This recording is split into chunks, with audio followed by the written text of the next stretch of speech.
Queridos irmãos e amigos, em mais uma de nossas atividades.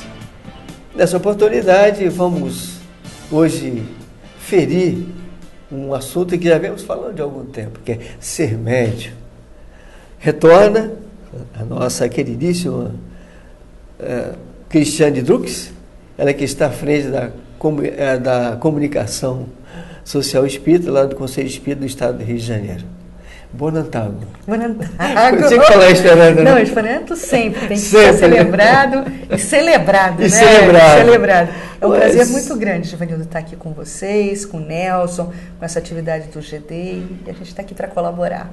De alguma forma, você que está à frente da comunicação, nós estamos diante de comunicação mediúnica. Sim, exatamente, é outro viés, né? Outro viés. Você também que é médium também, que tem experimentos. Caiu em nossas mãos já há alguns anos o Loucura e Obsessão. Sim. Um trabalho primoroso recebido pelo nosso querido Divaldo Pereira Franco. Certo. O Espírito Manuel Filomeno de Miranda, que eu costumo dizer que ele dá sequência ao trabalho do André Luiz. Maravilha, o trabalho trazido pelo Manuel Filomeno de Miranda. E nesse livro, né, Loucura e Obsessão, como já disse o título, nós pegamos um texto de um espírito, né, esclarecendo sobre mediunidade para um companheiro precisando ser orientado, é miliciana, e ela diz assim: a faculdade mediúnica é, de certo modo, um claustro materno que permite a fecundação de vidas em novos estados psíquicos. Melhor dizendo, o médium é sempre mãe. E receber filhos do sentimento, que renascem para o entendimento, quando tem entorpecido, ou se facultam fecundar pelos espíritos nobres que, através deles, corporificam ideias, expressam realizações superiores, materializam, curam e ajudam. O que você entendeu desse texto? Eu achei interessante esse texto, ela fazer esse paralelismo com em permitir a reencarnação entre parentes, através do processo mediúnico. É muito interessante, inclusive, essa visão que o autor nos traz, né? E a própria miliciana, né? Que cita, nos traz essa simbologia da mediunidade se comparando ao processo da maternidade. Porque, na verdade, Givanildo, eu vejo como duas grandes âncoras do processo mediúnico, né? Essa entrega e esse acolhimento, né? Com a finalidade de se praticar o bem, com a finalidade da caridade. Então, a mediunidade ela nunca poderia ser dissociada do processo caritativo, da caridade, porque esse é da sua finalidade maior, da prática mediúnica, né? A caridade. Né? Porque nesse processo de caridade, de maternidade, de acolhimento, é que a gente consegue favorecer o irmão que está desencarnado e que está usando essa ferramenta da mediunidade para um processo de reparação, para um processo educativo. E o médium, nessa atitude, nessa atividade caritativa, ele também aprende e ele também se aprimora. Então, não dá para dissociar a vontade do acolhimento e a vontade da caridade da prática mediúnica. Agora, você falou, é interessante, até porque por causa dos experimentos mediúnicos nós, embora não seja tão, como dizem, tão lerdo, tão em condições de, mas nos esforçamos por dizer alguma coisa, e dizer assim: o médium é sempre mãe e receber filhos do sentimento que renascem para o entendimento. Sim. Isso é interessante o que a miliciana coloca aqui. Que acha que todo médium, principalmente o psicofônico, podia contar bem de sua experiência na mesa mediúnica. Eu, no meu caso específico, algumas vezes, ou quase sempre, a gente recebe as vibrações, e aí, fazendo uma reflexão sobre o assunto, é como se está fazendo isso, dando vida para aqueles companheiros. Nesse momento, como diz a nossa querida Emericiana, cujo Divaldo é um companheiro que tanta experiência traz, você cria condição para que esse alguém que está se manifestando se desentrave, sai de todo um mundo de constrangimentos, de restrições, de sofrimentos, e que ao ter a palavra, ele abre seu peito, não? Isso, é o dar voz, né? Dar voz. O dar voz. E assim, tentando comparar a prática mediúnica, e nesse caso aqui a psicofonia, com o que vemos na nossa atualidade, por exemplo, dentro de um processo artístico, um ator, por exemplo, ele quando se dedica a uma determinada personagem, ele vai fazer o estudo de caso daquela personagem, né? Ele vai tentar pensar como aquela personagem, né? Para dar voz àquela personagem, que nada mais é do que uma criação. E no caso do processo mediúnico, o ator, mal se comparando com o médium, sim, ele não só dá voz a essa personagem. E quantas vezes é médium também, você percebe. Exatamente, que acaba sendo médium, né? Acaba sendo um processo mediúnico também, quando há aquela incorporação da personagem. Eles até falam isso. Quer dizer, essa personagem, ela me incorporou, tanto que ele consegue, depois de um tempo, às vezes na produção de uma novela, por exemplo, aquela personagem está tão entranhada na individualidade dele que ele não consegue mais separar o que é ele e o que é a personagem. Você que teve alguma experiência em TV e tal, isso, que viu os atores participando, sim, deve ter... Sim. Não, e às vezes quando o papel é muito marcante, Givanildo, eu já vi vários colegas falando isso, olha, esse papel foi tão marcante para mim que hoje em dia eu não consigo me enxergar mais sem sem aquela personagem, né? Acaba havendo uma simbiose, sim, né? Uma simbiose. E na mediunidade, no exercício da mediunidade, e principalmente da psicofonia, no ato mediúnico, nesse momento está ocorrendo uma simbiose. Exatamente. Uma simbiose de ambas individualidades, do espírito comunicante e do espírito médium, né? E esse processo de entrega e esse processo de cessão de espaço, porque na verdade você está cedendo um espaço que a priori é seu para que outro indivíduo possa aportar naquele espaço para ganhar voz. Então eu acho isso no mínimo generoso, né? É o que ela fala, por isso que ela foi muito feliz ao comparar o processo da psicofonia como um processo de maternidade. Né? Muito isso eu nunca tinha visto. A gente já está há alguns anos, e não só doutrina espírita como um todo, e esse lado mediúnico, não você mediúnico especificamente, mas você o lado experimental da doutrina espírita. Vamos dizer, esse nome de ciência, sim, sim, esse lado da ciência da vida. E eu acho que nós, no movimento espírita, precisamos estar mais a par disso. Acho que nós estamos ficando muito presos à filosofia, o processo religioso, quantas vezes, em certos momentos, até meio fatiado. Exato. E se não tiver cuidado até com algum preconceito. O nosso sinal de alerta já precisa ligar, né? Precisa se ligar. Precisa ligar. E nós fizemos isso lá atrás. Uhum. Quando o cristianismo se fez, Jesus com sua mensagem límpida, e soubemos das consequências depois. Uhum. E ela coloca aqui como filhos. Eu acho interessante aqui que são os filhos, né? Sim. E aí ele faz uma outra reflexão, que eu já li logo no início. Não será os livros psicografados, por exemplo, filhos do médium, submissos e nobres, exato, com o amigo que os escreve por seu intermédio? Exato, lógico. Sim. Eu tenho uma expressão que eu estou me lembrando aqui de um caro amigo também, do Álvaro Crispino, que é aqui do Rio de Janeiro, né? Álvaro. Sensacional, Álvaro. Em certa vez eu estava ouvindo uma palestra do Álvaro também sobre mediunidade, e ele nos trouxe uma imagem muito feliz, que eu guardei. Sim. Ele comparava o bom médium e aquele que realmente entende a nobreza do trabalho como alguém que preparasse o assoreamento do porto para que navios de maior calado pudessem aportar ali. Olha que beleza demais, legal, né? Realmente. Porque muito objetivo, você às muito vezes prática. tem portos rasos que não conseguem acolher nesse processo de maternidade espíritos mais necessitados, porque o assoreamento daquele solo não foi feito, não está em navio de grande porte. Isso mesmo. Né?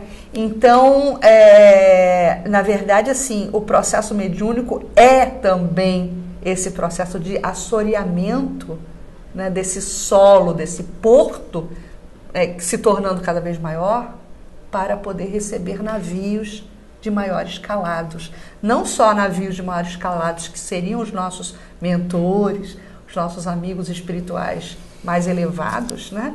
Mas também em termos assim, de desempenho no trabalho de auxílio, né? Poder receber espíritos com mais dificuldades, né? Precisando de mais socorro. Né? Então é muito bonito tudo isso. E você está falando isso, me faz lembrar uma certa comunicação mediúnica de certo companheiro, recebendo um companheiro desencarnado de muito sofrimento, com aquele processo de odiosidade muito intenso. E por mais que a médium esclarecedor, o doutrinador, né, falasse, explicasse, porque ali quando ele está trabalhando, ele também está funcionando como um terapeuta também. Sim, lógico. Onde o primeiro terapeuta é o médium. É ele próprio. E o médium esclarecedor tem um papel importantíssimo nisso aí. Por isso ele tem que se investir de um sentimento profundo ali. E por mais que falasse, dissesse, o espírito renitente, não aceitando, lá passando o plano espiritual, permitiu que se apresentasse a senhora mãe dele. Sim. Quando ele viu, que enquanto já o médium psicofônico, a mãe, ele não aguentou. Tocou no coração, Tocou o coração profundamente. E ele começou a chorar, e começou então cada vez mais se sensibilizar. E aí pôde-se melhor doutrinar, que seja a esclarecedora, mas muito antes o plano espiritual, que ali também tem os assessores e os médiuns esclarecedores que estão no plano desencarnado. Exatamente isso que você estava comentando. Exato. E também, Givanildo, resgatar para essa como ele foi recebido e como foi ajudado. Sim. A partir dali se pôde trabalhar com ele e depois foi conduzido em melhores condições. Voltando, né, ao que falávamos antes, muito bem pontuado por você, sobre essa tentativa de rebuscamento das nossas práticas. Sim. No movimento espírita, e principalmente no lidar com o processo mediúnico e com a teorização excessiva, né? Porque a codificação, ela está aí. Lógico que ela precisa ser desdobrada, ela precisa ser estudada, né, com cada vez mais, com mais profundidade. Facilitada e até materializada. Exatamente. Há pessoas que não conseguem absorver fácil. Sim, e aí precisa um olhar mais detalhado, uma coisa mais, uma atividade mais de se debruçar mesmo sobre a obra para podermos entender melhor. Mas o que falta e o que eu percebo, e que a gente acaba entrando numa rota de desvio perigosa, é que a gente, com essa tentativa de rebuscamento do essencial, né? Porque a simplicidade, ela nem sempre, ou raramente, se dissocia do profundo. Quer dizer, as pessoas confundem o que é simples com o que é pouco profundo. E uma coisa não tem nada a ver com a outra. Porque o trabalho exercido na Casa do Caminho era de extrema profundidade, porém simples. Né? Então, nessas tentativas de rebuscamento, eu acho que a gente perde um pouco a mão. Mas o que eu estava querendo comentar é que, por exemplo, nessa nossa tentativa de afastamento ou e aliás a palavra personalista e o personalismo, quando entra na nossa ação dentro do movimento, causa um estrago muito grande. E essa história a gente conhece. E a gente conhece, a gente não quer repetir. Então, na verdade, o que a gente precisaria novamente voltar a deitar o nosso olhar no passado, nas práticas simples, né, para buscar esse modelo ideal de relação com aquilo que é espiritual. Eu me recordo uma vez, na reunião mediúnica, que após a reunião a gente sempre fazia o momento da avaliação, né, que é extremamente importante. Eu acho importantíssimo isso. E nesse momento de avaliação, um companheiro nosso vidente ele me dizia o seguinte: Cristiane, porque eu atuo como facilitadora, e no momento que você fazia a explanação para o espírito comunicante, nesse processo de facilitação, né? Eu não gosto de usar outros nomes, de né? esclarecimento. De esclarecimento, né? Porque doutrinação eu acho que é um pouco muito demais, forte, né? Muito. Eu não tenho competência para doutrinar ainda. Muito lá atrás, né? Exatamente. E ele me dizia, Cristiane, no momento que você fazia esse processo de esclarecimento e de auxílio ao irmão comunicante, me foi projetado o que acontecia na dinâmica espiritual. Interessante isso. E irmãos semelhantes, com aquela estrutura de pensamento semelhante ao irmão comunicante, foram convidados a ocupar uma arquibancada, olha isso, foram convidados a ocupar uma arquibancada para que nesse processo de esclarecimento eles também pudessem ouvir e serem tocados e serem esclarecidos. Então, nessa nossa atitude, né, que está sempre muito associada ao egoísmo, ao personalismo, nós perdemos, Givanildo, infelizmente nas atividades do cotidiano de hoje em dia, a gente está minimizando ou deixando de entender que existe essa dinâmica espiritual grande do outro lado, né, e que a gente acha que os nossos trabalhos se restringem a um espaço muito menor do que, na verdade, eles têm, né? Então, a dinâmica espiritual das nossas atividades mediúnicas precisam ser recuperadas. Você fala isso e Allan Kardec, realmente mestre, né? Realmente, aqueles anos, 14 anos, né, que ele teve ali estudando doutrina espírita, nos deixa cada vez mais vendo como foi esse espírito preparado para essa mensagem, onde a doutrina espírita está em toda parte, embora em toda parte seja espiritismo, tem muita coisa do humano. Um dia virá que será caracterizado cada vez mais o Consolador Prometido, que já é, mas bem pontuado como terceira revelação. E tem um capítulo, você conhece bem, a influência moral do espírito, no capítulo 20, no livro dos médiuns, sim, em que ele fala da influência moral dos médiuns. Então, pelo que você está falando, essa necessidade do médium bem estar atento quanto esse lado interior dele é uma coisa básica? Sim. Me lembro de Dona Ivone, né? Colaboradora desse trabalho, né? Mentora desse trabalho. Exatamente, ela colabora muito por aqui. É uma expressão até curiosa, mas que eu achei lindíssima e eu entendo perfeitamente o que ela quis dizer com isso. Acho que entendo. Ela dizia o seguinte, que a mediunidade, ela precisa ser exercida santamente.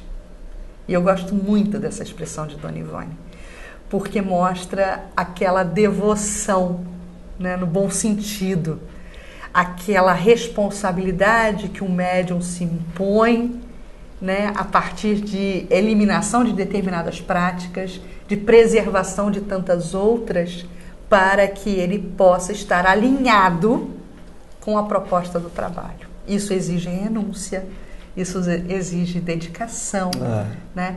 E muitas pessoas, infelizmente, não se perpetuam nessa tarefa, né? Exatamente porque querem habitar ali a zona de conforto. Ou né? muitas das vezes não avaliam que ele está lidando com o mundo espiritual, com ele próprio, com a sua intimidade. Exatamente. As pessoas não avaliam isso.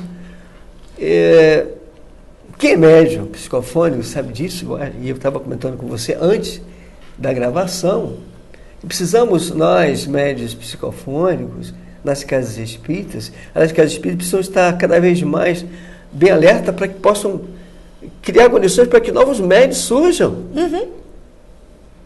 Trabalhar junto às novas gerações. Esses celeiros precisam ser entendidos. Precisa, imagina na parte do Evangelho mais ainda. Sim, lógico. É uma coisa básica. Coisa básica. E quando você, como médium psicofônico, pelo menos acontece comigo isso, quando ao receber os companheiros espirituais, o que de vibrações você recebe? Vibrações pesadas, vibrações de difícil sentir, que a gente já sabe que o plano espiritual superior minora isso.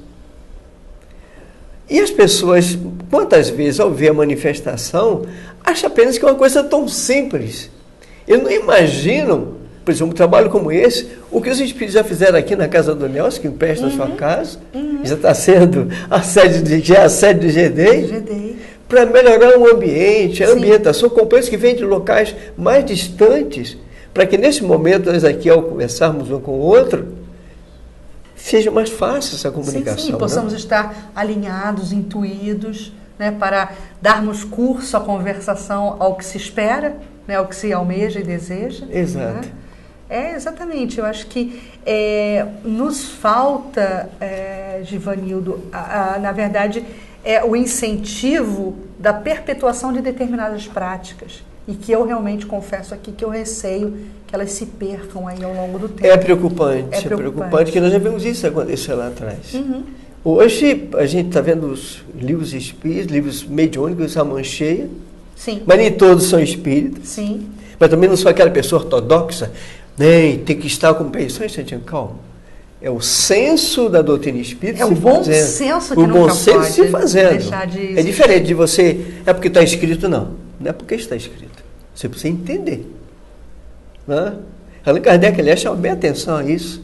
Como bem identificar o espírito, que é um espírito equilibrado, daquele que não é. Pelo seu conteúdo que ele está dizendo, como diz Jesus. Como é que você sabe que a árvore está dando fruto? Sim. Então, um paralelismo junto conosco, não? Exato. E, na verdade, assim, quando a gente está trabalhando a temática mediunidade, a gente, logicamente, que entende que a mediunidade ela não é inerente à doutrina espírita. Né? A mediunidade ela existe em todas as religiões, em todos os povos e em todos os tempos. Que ainda não descobriram, não quiseram descobrir. Exatamente. Um dia vão ter que descobrir. Vão descobrir isso, e aí todas as línguas falarão, né? Falarão. Como foi feita aí a antiga profecia. Mas o que acontece, Givanildo, quando a gente ganha? Né? Porque nos foi ofertado esse presente magistral, né? Que é a doutrina espírita. Quando a gente ganha a doutrina espírita, presente dos espíritos, Kardec foi o codificador, ele foi o gestor, né? Digamos assim, desse presente. Quando a gente ganha esse presente... O coordenador do mundo físico. Exatamente. Né? Quando a gente ganha esse presente e a gente passa a estudar e entender a forma de melhor se lidar com esse produto, com esse processo que é a mediunidade, que não é exclusividade nossa, né? A gente ganha ali um roteiro seguro em grau de excelência, né? Mas que, ao não nos debruçarmos direito sobre a codificação e ao tisnarmos esse entendimento com os nossos coloridos pessoais, a gente acaba desvirtuando, né? O presente, a gente acaba deteriorando o presente. Né? É uma preocupação, porque há uma tendência nossa, Allan Kardec, na influência moral dos espíritos, influência moral dos médios, aqui no capítulo que trata do assunto, ele diz que isso não é somente ele que diz, os espíritos respondendo para ele, que dois instrumentos muito criam situações nessas comunicações, a ponto de desvirtuá-las, que é o orgulho e a vaidade. Exatamente. Por exemplo, egoísmo e o orgulho. O egoísmo e o orgulho, que são as duas maiores chagas da humanidade. Né? E quando você tem a prática mediúnica não dentro do contexto esperado pela codificação, né? Por exemplo, até hoje em dia, na Europa, que foi berço da codificação, e depois essa proposta ela foi migrada, né, para o Brasil. Hoje em dia você tem na Europa, dentro do contexto de prática mediúnica, a mediunidade sendo praticada e sempre, na sua maior parte, com cobrança de dinheiro. Quer dizer, no Brasil, a gente já tem esse entendimento que a mediunidade ela precisa ser franqueada e praticada não é de graça que te recebe. Gratuitamente. Né? Então, que você tem a prática mediúnica na Europa de uma forma totalmente não desejada e distorcida. E olha, que não era para acontecer isso. E não era para acontecer. Se você pegar as obras, por exemplo, eu estou analiso vez por outra, por quê? Se confirmando aquilo, transmigrando toda a mensagem para o Brasil. Por que naquela região, a doutrina espírita não se fixou cada vez mais? Sim, sim. E a gente observa que toda uma destinação aqui para o Brasil não pode ser o melhor, não é bem isso? Mas em função de todo o processo evolutivo do planeta. Não, e gosto muito da explicação de Humberto de Campos, em Brasil, Coração do Mundo, Pátria do Evangelho. Porque ele fala que a Europa não soube acolher. Olha aí de novo o verbo, exatamente, acolhimento, que tem a ver com mediunidade, né? Sim. A Europa não soube acolher no seu seio toda aquela verdade, todo aquele manancial de verdade. E como eu estava dizendo para você, e médios estiveram lá impressionantes, como por exemplo a médium que recebia vingança de judeu, que é mais vingança do judeu, que é mais bem contando o início do cristianismo também, que foi recebido pelo Rocheste, que era o médium, que era um espírito, cuja médium recebia mecanicamente, que era uma russa. Né? E todos os espíritos da codificação, todos os espíritas, que não deixam de ser espíritos, mas todos os espíritas da codificação, os médiums, né? Sim. Da codificação, auxiliando Kardec ali. Fenômenos incríveis. Você pega, por exemplo, os livros bem documentados pela família, pelos Delanes, né? Gabriel Delane, Alexandre Delane, que é o pai. Né?